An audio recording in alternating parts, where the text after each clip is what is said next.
Hello students, welcome back in my YouTube channel.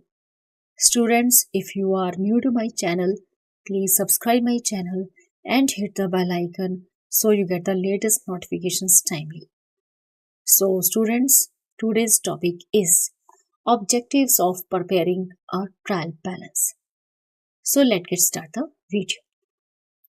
Objectives of preparing a trial balance. So first point is to ascertain the arithmetical accuracy of ledger accounts.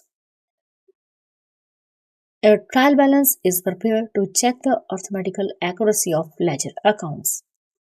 तो students basically हम trial balance क्यों बनाते हैं?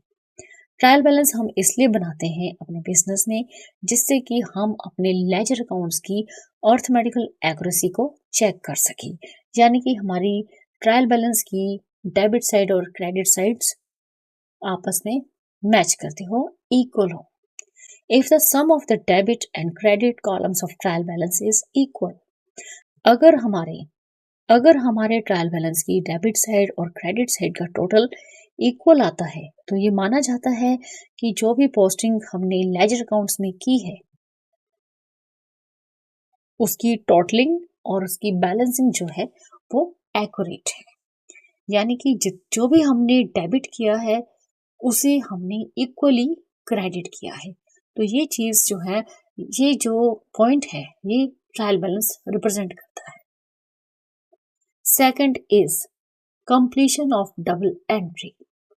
It proves that the both aspects of each transaction are recorded. तो trial balance जो है ये कहीं ना कहीं प्रूव करता है कि किसी भी ट्रांजैक्शंस के दो एस्पेक्ट्स होते हैं, एक होता है डेबिट और दूसरा होता है credit.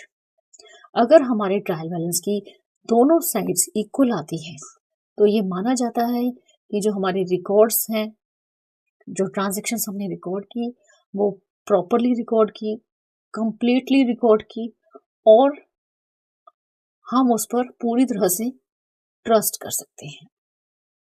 But if they do not tally, it is certain that some errors exist and efforts are made to locate them.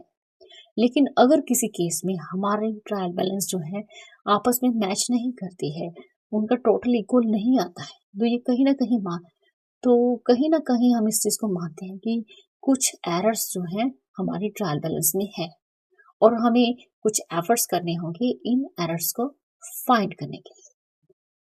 Locating the errors is an important objective of trial balance. तो जब भी ऐसे errors आते हैं हमारे trial balance में तो इनको लोकेट करना ही एक इम्पोर्टेंट ऑब्जेक्टिव हो जाता है हमारे ट्रायल बैलेंस का. Next is third point, ledger account balances. It is a consolidated summarised statement of balances of accounts on a certain date. It enables one to know the details of assets, liabilities, expenses, losses, incomes, etc. तो basically जो हमारी trial balance है ये एक तरह से consolidated summarised statement of balances of accounts होती है. बेसिकली जो ट्रायल बैलेंस है एक तरह से एक स्टेटमेंट है, कोई अकाउंट नहीं है हमारी ट्रायल बैलेंस. स्टेटमेंट में सिर्फ हम बैलेंसेस को रिप्रेजेंट करते हैं एक पर्टिकुलर डेट पर.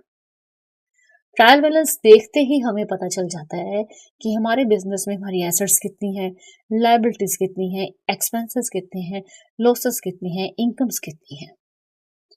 तो ये सारे चीजें जो हैं हमें ट्रायल बैलेंस रिप्रेजेंट करती है. Next is fourth point, to help in the preparation of final accounts. A trial balance is used as a connecting link between the ledger and the final accounts. तो students, trial balance जो है एक तरह से connecting link का काम करता है कि लेजर को भी लिंक कर रहा है, फाइनल अकाउंट्स को भी लिंक कर रहा है. Trading and profit and loss accounts balance sheets are prepared on its basis. तो हम अपने बिजनेस में जो भी फाइनेंशियल स्टेटमेंट्स बनाते हैं जैसे कि trading account, profit and loss account and balance sheet, वो सिर्फ हम ट्रायल बैलेंस के बेसिस पर ही बनाते हैं, क्योंकि जर्नल से एंट्रीज पोस्ट होती हैं सीधा लेजर में, और लेजर के बेसिस पे हम ट्रायल बैलेंस बनाते हैं, और ट्रायल बैलेंस के बेसिस पे हम फाइनेंशियल स्टेटमेंट्स यानी कि trading and profit and loss account and balance sheet prepare करते हैं। Thus, its underlying objective is also to help in the preparation of final accounts. तो इस तरह से जो ट्रायल बैलेंस है हमें फाइनेंशियल स्टेटमेंट्स बनाने में भी काफी ज्यादा हेल्प करता है। So students, in this video you have learned about the objectives of preparing a trial balance. So students, in this video only this much. Thank you. Thanks for watching.